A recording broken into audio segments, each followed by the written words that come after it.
You're listening to episode 41 of Lifestyle Locker Radio with Dr. Steven Sinatra, MD. Now, the reason why a lot of cardiologists don't look at it, there's no drugs that can fix it. And statin drugs can even make it worse.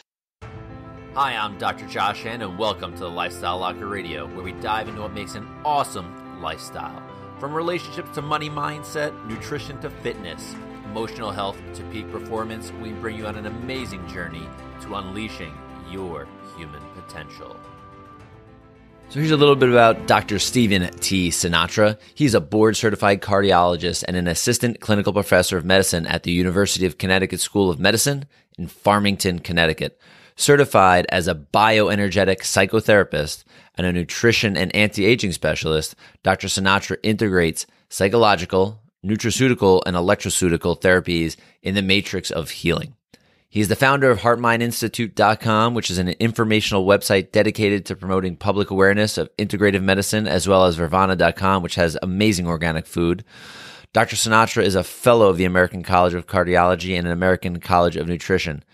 Dr. Sinatra's latest book, co-authored with Tommy Rosa, is Health Revelations from Heaven and Earth. So I'm excited to bring to you Dr. Sinatra. During the interview, I want to apologize a little bit ahead of time because the sound is a little off in a couple spots, but I promise you, put that on the side. This interview is absolutely amazing.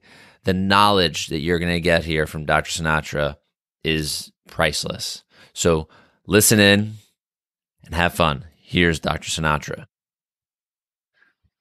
All right, everybody, here in the locker room, we have Dr. Steven Sinatra, the famous integrative cardiologist. He is such a cool guy. Wait till you hear what he has to say. So, Dr. Steven, welcome.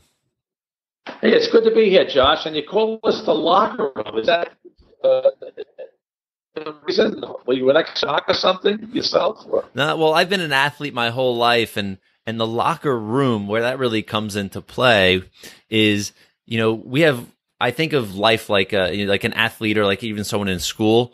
Your tools in your locker are very important. As an athlete, whether it's your padding or it's your skis if you're a skier, or if you're a student, it's your books, right? That's your ammunition for life and health. So the lifestyle locker is, we want people to have their lifestyle, the locker for their lifestyle filled with people like you. Right. So, hey, I love the brand name. I love it. It's a great name, Oh, thank you. I should have thought it myself. It's a wonderful name. Hey, listen, you're on it now, so that's great. All right. Sounds good. So what I want to do, I want to start off a little bit, because I don't know too much of your history, and we'll do a short version. What do they call it? The Cliff Notes version. But I'd like to find out a little bit about your past. What led you? I know you went through traditional medical school, but what led you to where you are today?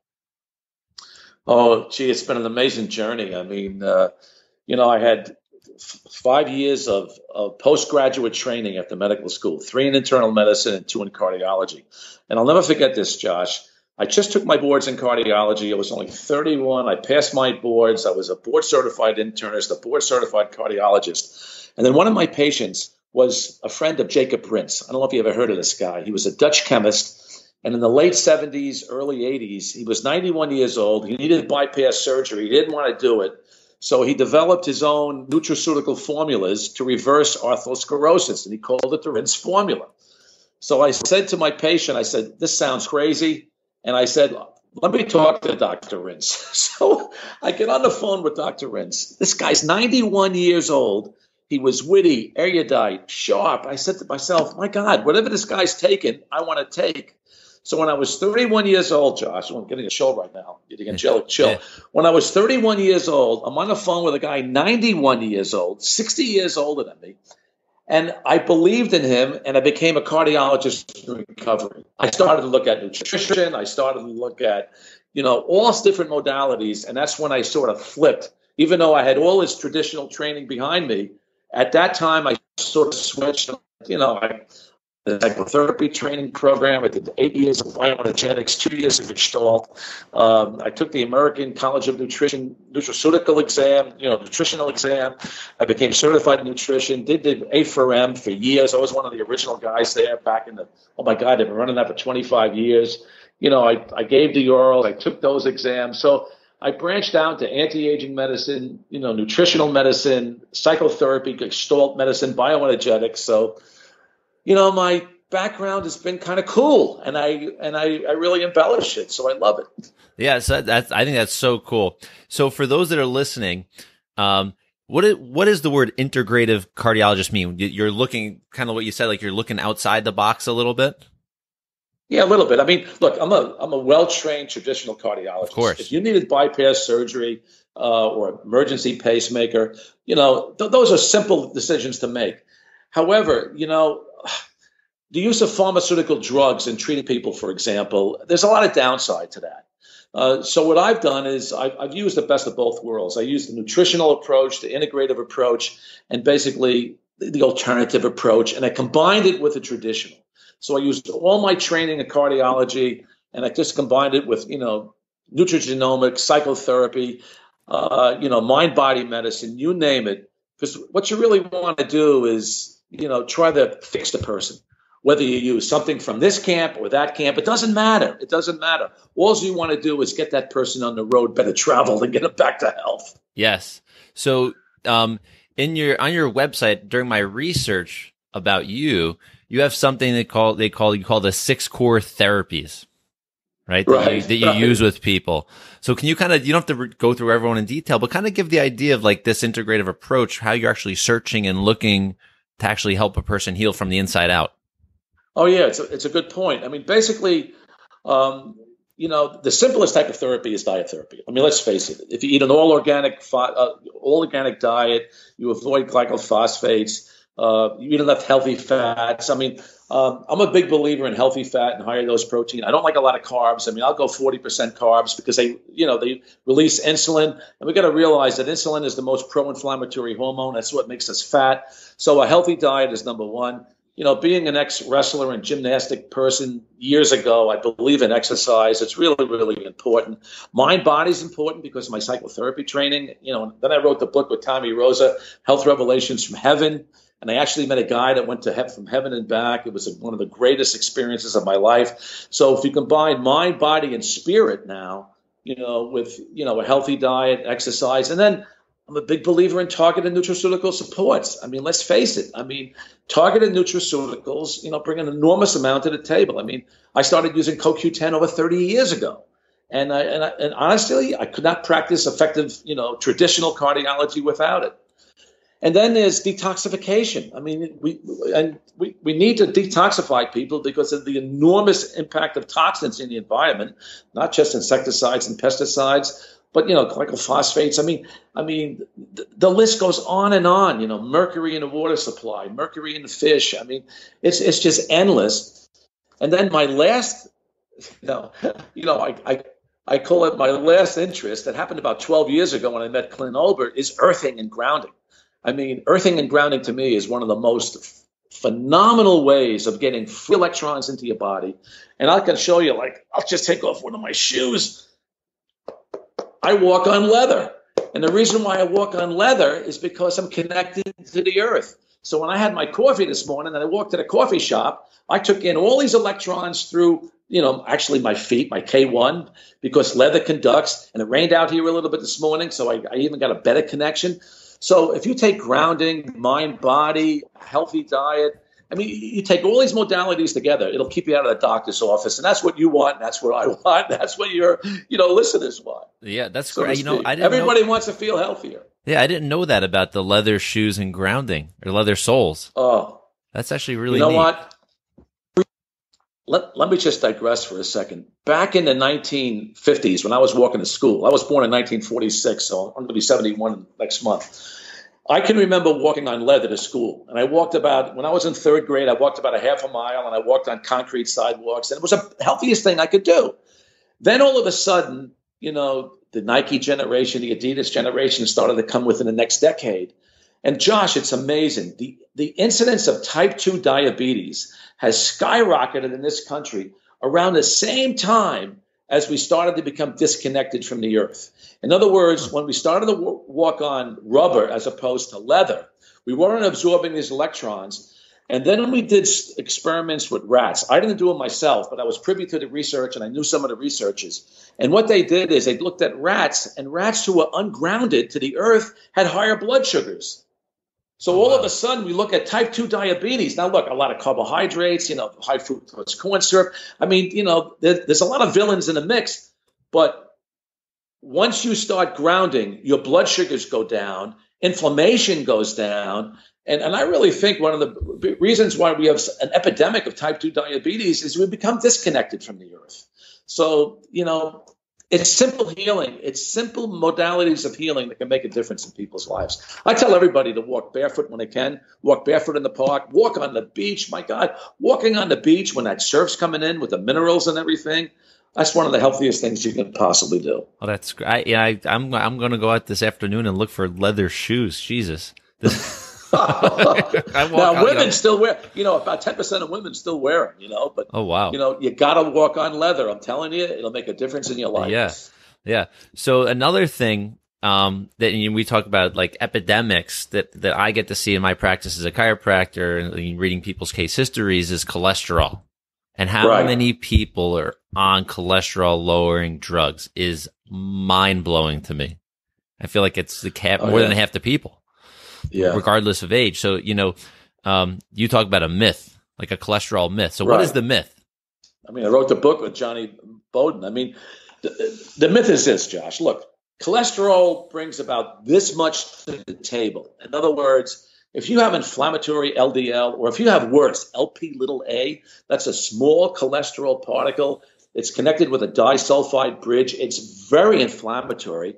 And by the way, it's prothrombotic at the same time. So not only does it cause inflammation in the blood, it causes the blood to stick. And, we can measure LP(a) in a laboratory. Now, the reason why a lot of cardiologists don't look at it, there's no drugs that can fix it. And statin drugs can even make it worse. So basically, I really think the real cholesterol problem in this country is LP(a), and it's been reported in the literature, and it's been shown that thousands of people have heart attacks whether they have high LP(a) levels, and it's nutraceutical support that combats LP(a), not pharmaceutical support. So basically, if you have inflammatory small particle LDL, sure, that brings something to the table. Will I use statin drugs? Yes, particularly in young men. Young men have the greatest to gain from statins with the least to lose. Women, children, the elderly, people in my age group, for example, I don't use statins. I use other modalities of trying to neutralize inflammatory cholesterol. But when it comes to young men, now, even when they have you ever heard of the term familial hypercholesterolemia, where, a parent has bad genes and they hand it off to their children? About 3 to 4 million Americans have this, and they have run cholesterol 3, 4, and 500. And a lot of these people do have inflammatory cholesterol, and unfortunately, they have heart attacks in their 30s, 40s, and 50s. I will use statin drugs predominantly in men and occasionally in women, if you can develop a bad set of genes. So look, I'm not throwing statin drugs under the bus, but you got to be selective with statin drugs. You can't give them to a lot of people, especially people in my age group and women. It just doesn't work. Yeah, and I mean, I'm not a cardiologist like yourself, and I see this just in my practice. I asked them. I said, are you being monitored? They say, a little bit. And when is the projected time to take you off the drugs? I go, I'll probably be on for the rest of my life. Like that's just the mentality that I hear. Right. Cholesterol is not the enemy. We've made it the enemy. Look, Josh. You need cholesterol to lubricate your skin. You know what I mean? Yeah. It makes us sex hormones. I mean, it's vital in the GI tract with bile salts. I mean, it causes neurotransmitter, interaction in the brain. So there's so many things we need cholesterol for. That's why when cholesterol levels get too low, I worry about Alzheimer's and I worry about confusion. And by the way, one of the major side effects of statin drugs is confusion and loss of memory and stuff like that. I saw it many, many times. But again, I can deal with that and I can give things to offset memory. But if I have a young man, let's say in your age group, or somebody 50 years old, with a previous heart attack or a bypass or a stent, yes, I will use a statin drug, but I will chase it. with coenzyme Q10 and other natural anti-inflammatories as well to sort of, offset the side effects that, a lot of people can get. Yeah. So just to circle back now to coenzyme Q10, you said you've been using it for, decades, and I've seen it Yes. in my short healthcare lifetime here. I've seen, it's blowing up. It's like I'm seeing it at Costco. I mean, like everywhere. Right. Like this is growing, coenzyme Q10. So can you kind of give us like an overview of how and what it does? Like when someone's going to get like the good quality coenzyme Q10, what is it going to do?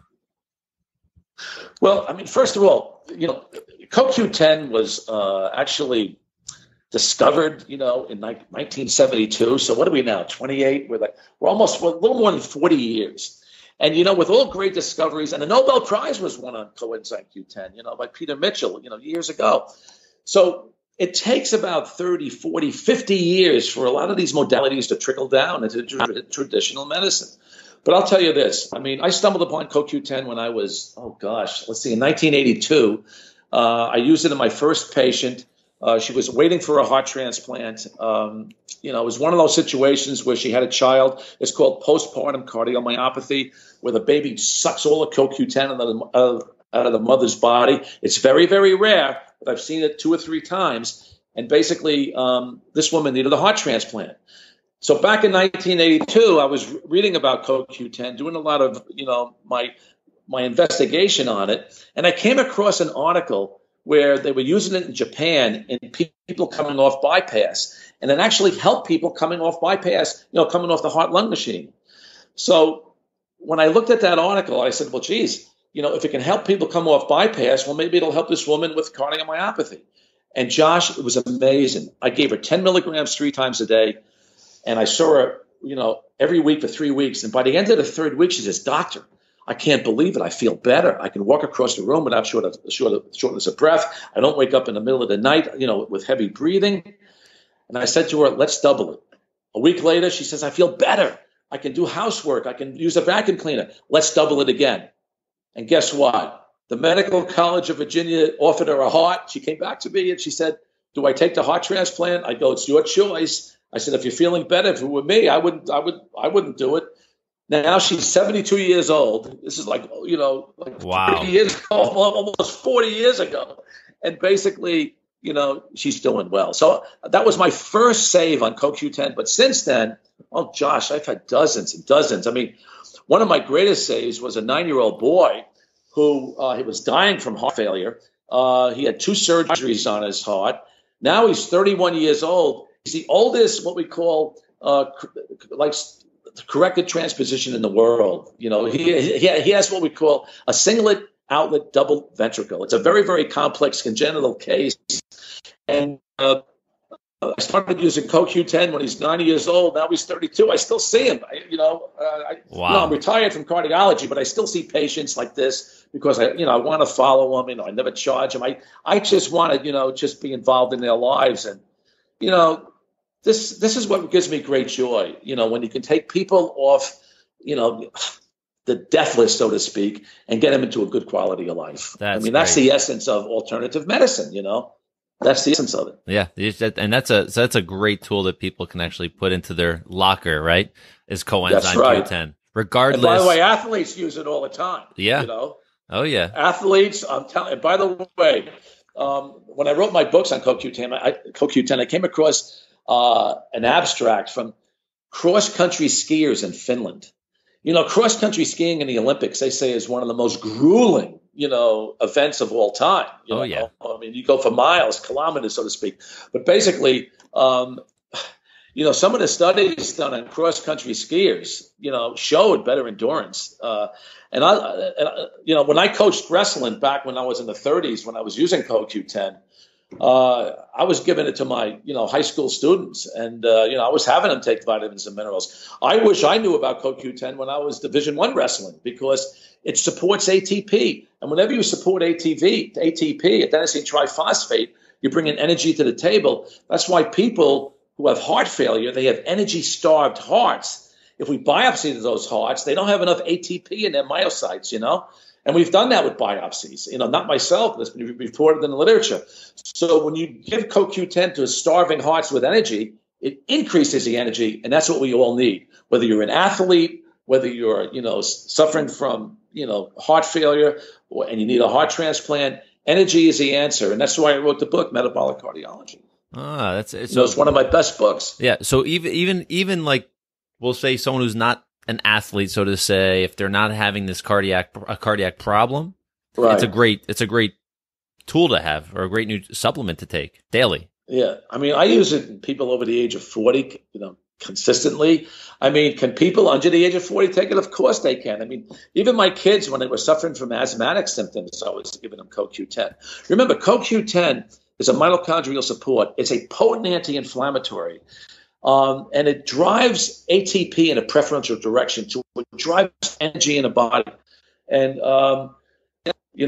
when I was speaking at the A4M back in, 20, 25 years ago, everybody was believing in growth hormone and, hormonal therapies. I was the only mitochondrial guy. I always believed in mitochondrial dynamics. And if you can support mitochondria, to me, that's the essence of anti-aging medicine. And that's why, the insecticides, the pesticides, the phthalates, the GMOs, they're mitochondrial toxins. And when you have mitochondrial toxins, you open up the door to pathology and you age faster.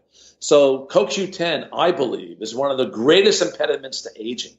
And, that's why I use it on a regular basis. Even before your radio show, I took a handful of, one of my supplements, CoQ10. By the way, I take CoQ10 with turmeric and resveratrol, because I believe turmeric and resveratrol are one of the answers of interlocking the, synapses in the brain. If you take blueberry with it, that's really cool as well. But if you could, give yourself more brain power, that's what we all need, especially people like myself over the age of 70. Yeah. So like I'm 38. That's something, I mean, I could definitely start now, and my wife, and even, I don't have any kids, but children can start taking these things. Teenagers, right? Teenagers, well, if they're compromised, yeah. If they're compromised with otherwise not necessary inflammatory disorders, sure. But that's why, I mean, I gave it to my teenagers. And again, by the way, I was coaching wrestling at age 38. And I'll tell you, Josh, I'll never forget it. I was wrestling a 3-time state champion, in high school, and he tried to kill me. And I couldn't get out of bed for 3 days after that. And so even at age 38, if you meet the forces that can compromise you, you can feel like an old man. And I'll never forget that day as long as I live, Wow. Okay, so CoQ10, I'm putting that in my locker personally. Put it in your locker. That's going in, need baby. It. Healthy people need it. If you want to delay aging, that's my, aspect of it. I just really believe in it. Yeah. I mean, just from when you're mentioning mitochondria and energy and ATP, I mean, I've been hearing and reading a lot on mitochondria just in the past few years, just how it's you need to charge these things. It's our battery. There's been over 8,000 papers published in the medical literature on mitochondria. Holy cow. And this is amazing. This is the next buzzword right now of millennials and, people in your age group. What we need to do is keep our mitochondria active. Because remember this, Josh, there are no intrinsic built-in defense mechanisms, to protect our mitochondria. Remember, all our mitochondria comes from our mothers. Remember that. We don't get it from the fathers, Mitochondrial DNA, unlike nuclear DNA, have no defense mechanisms. There's no built-in defense. So every time we metabolize food, and make superoxide, a radical from the breakdown of oxygen, there's no defense. But if you take CoQ10, it's the greatest defense, in my mind, about aging mitochondria. And that's why, I believe CoQ10 is one of the best sequenons of combating the aging response, that we all can, meet on a day-to-day basis. That's really cool.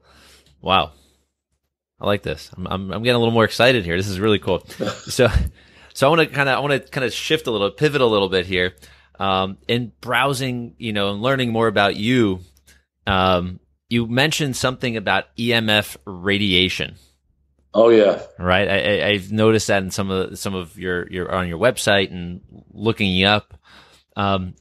You give us ideas of what it does, but where does it come from? How do people either avoid it the best they can? Because I know it's around us in a lot of different areas. Yeah. What does it do, and action steps to address the actual problem itself? Yeah. I actually learned about EMF through grounding research I did with Clint Ober about 12, 13, 14 years ago. And, basically there's EMF all around us. In fact, I have my cell phone here. I have a little button on the back that's trying to eliminate it. When I use a cell phone, I never hold it on my body. I never do this. My gosh, I never hold it towards my ear. And if you read the fine print on these cell phones, they'll tell you to keep it off the body, whether it's a half inch, a quarter inch. They don't want it touching the body. Now, if you're a male, and if you put your cell phone that's on into your front pocket, like so, I don't know if you can see this, but if you put it there, your sperm production goes down 400% within 2 hours, just from the EMF, electromagnetic forces that's being, radiated by the cell phone. Now, here's the problem. When I was practicing medicine 4 decades ago, and I still, like I said before, I still see patients, but I don't practice formally now. When I was practicing on a day-to-day basis, I started to see male infertility. And it was amazing. Some males who had heart attacks that I put on CoQ10, they were able to impregnate their wives because CoQ10 helps sperm swim better. It reduces oxidative stress in the head of the sperm, et cetera, et cetera. So 40 years ago, I was getting privy to, these problems that men had. However, over the next 40 years, when the computerized age came into vogue, when males started using cell phones, when they were putting them in their pockets, now male infertility is a major problem. It's a major problem. Males, about 50% of males have inadequate sperm. And a lot of it is due to the electromagnetic forces. So when I'm at an airport and I see a male with a cell phone in his front pocket, I walk up to him and I just tap him on his shoulder. I say, "Did you know that there's radiation in that, and you could be hurting yourself?" Some guys who are my age say, "That's fine, I don't care about that." But other guys who are young thank me about it. So basically, we can't live without cell phones. I mean, we can't live without technology. We can't live without computers.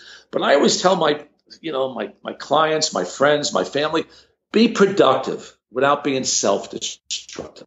I'll say that again. Be productive without being self-destructive. So put your cell phone, on airplane mode. Get a little gadgets to take out the EMF. Never put it towards your ear.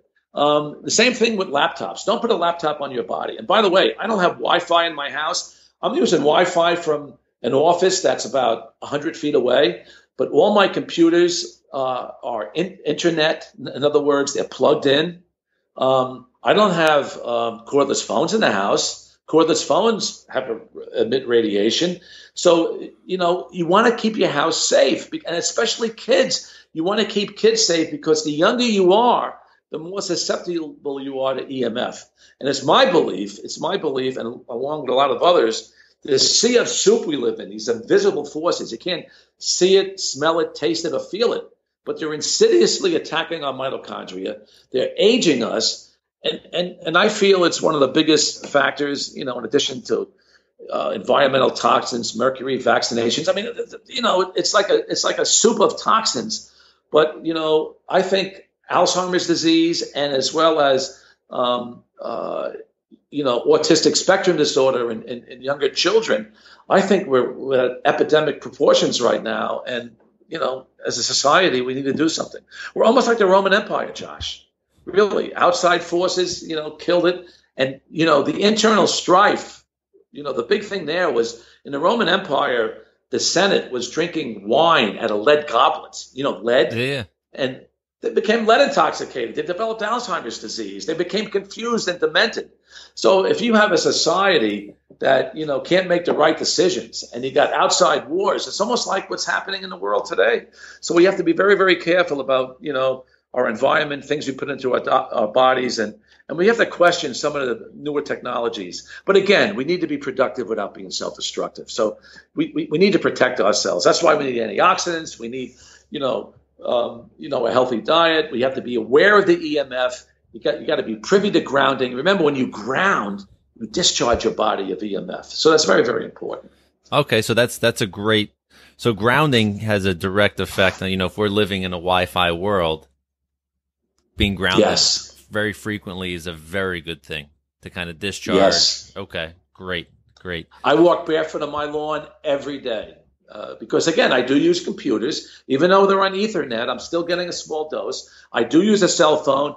Even though I don't hold it, I'll put it on the desk, and I use speakerphone. So in other words, we all need to walk barefoot. When we walk barefoot, we discharge our body of free radical stress, and we get all these electrons coming in. Hey, you're a chiropractor, right? You know the K1 point on the foot, right? I mean, the acupuncture point. Let's see it. I don't know if you can see this. Can you see that? One's right here. Yeah. That's where the K1 is. So the K1 point is an acupuncture point that actually goes up through the back of the spine, back of the head, and it comes into our brain behind our tongue. So that's a special acupuncture point that when you do walk barefoot and you're putting pressure on the K1, now you're taking in these electrons, and that's why you're sort of assuaging the fires of inflammation in the body. And I always believe that grounding keeps you younger because you're putting the fires of inflammation out. Remember, it's inflammation that gives you heart disease. It's inflammation that gives us Alzheimer's, diabetes, cancer, you name it. Inflammation is a culprit in disease. Yes, this is great. So, Dr. Sinatra, I want to wrap things up a little bit here. Otherwise, I feel we can have a conversation for quite some time. Oh, yeah, you go forever on this. It's my gosh. Yeah. So, just a couple touch points, because I normally ask people to kind of give a couple gold nuggets or gold bars of information. We've kind of hit a big spectrum here, from CoQ10 to grounding to EMF, right, to inflammation. So is there any other, even maybe, 30-second tidbit of something, if you were to say, if you met a person that was healthy, that's active and healthy, what 3 things would you say, do these 3 things today that's going to change your life? I know. I'm asking, I know what's going through your brain right now. Oh, a lot of things. But what really touches my heart is if you can fall in love with a spouse or a pet. I mean, the data on dogs is absolutely amazing. I used to have 3 dogs. I had 2 chows and an elk hound. I lost them over the last 30 years. But I had dogs as a kid. Dogs are man's best friend because a dog will love you unconditionally. And if you can take in that love from a dog, take in that energy from their eyes, or just, when you hug them, when you cuddle them, and you feel them breathing with you, it's amazing. But I would say love something. It could be a religion, it can be a spouse, it can be a child, a pet.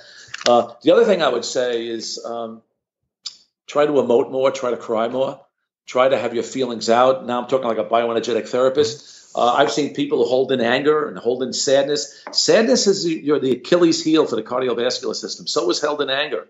So, if you need to cry, even if you're a male and something touches you, don't block it. Blocking tears is a segue to pathology. I can tell you that. I mean, I've seen it over and over again. And anger is the Achilles heel, like I said, for the cardiovascular system. It's like driving your car with your brakes on.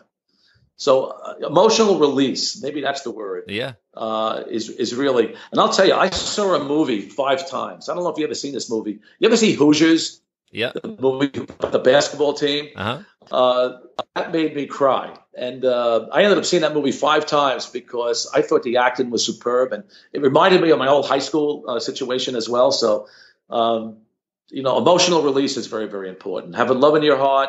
And the other thing, too, is be honest, be truthful, be 100% truthful. Through my grounding research, I realized that when you tell a lie, when you tell a falsehood, your autonomic nervous system knows the difference.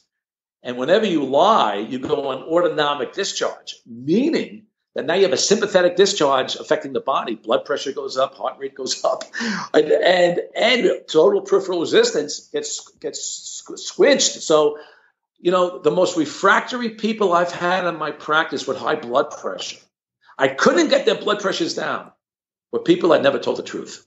I never reported that in the literature. So my 3 things to you on an impromptu basis is tell the truth at all costs. Yeah. Have love in your heart. And if you have sadness or anger, just have it out. And just especially sadness, give yourself permission to cry. Dr. Sinatra, thank you so much. It was a pleasure having you here. I'm very excited. I'm glad we were able to connect.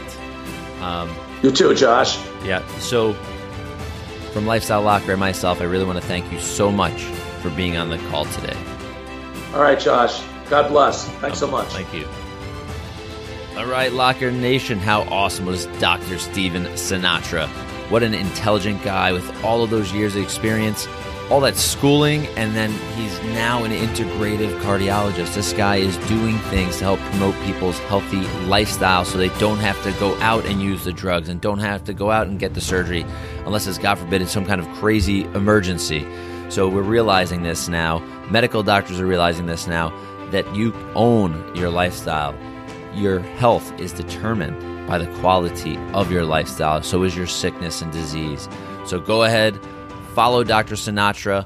All his info will be in the show notes at lifestylelocker.com, in the show notes below, probably if you're listening on your device. And make sure you go ahead, get on lifestylelocker.com, go on iTunes, go on Facebook, connect with us, give us some 5-star reviews. We love and appreciate you here. Have an awesome day. Bye-bye.